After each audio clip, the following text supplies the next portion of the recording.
সে ধ্বংসযজ্ঞ চালাচ্ছে একটি কুচক্রী মহল। স্বাধীনতা বিরোধী একটি চক্র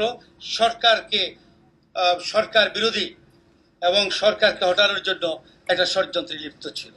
যারা এ ধরনের ধ্বংসযজ্ঞ চালিয়েছে তাদেরকে আইনের আওতায় এনে নিয়ে আসতে আমরা কাজ করছি এবং তাদের বিরুদ্ধে কঠোর আইনানুগ ব্যবস্থা গ্রহণ করা হবে।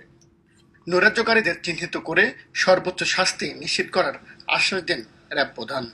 নাশকতাকারী, সন্ত্রাসী, হামলাকারী যারা দুষ্কৃতকারী, এরা কিন্তু ছাত্র না। কারণ আপনারা জানেন যে ইতিমধ্যে ছাত্ররা কিন্তু সুস্পষ্টভাবে ঘোষণা করেছে যে তারা এই কর্মকাণ্ডের সাথে তারা জড়িত নয়।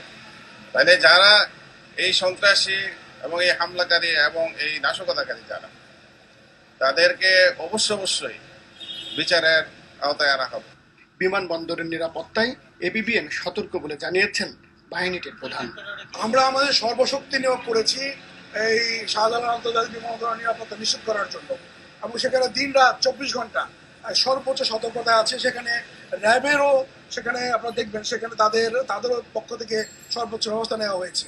এদিকে জানমালের নিরাপত্তায় রাজধানীতে কঠোর অবস্থানে সশস্ত্র বাহিনী। নাজমুল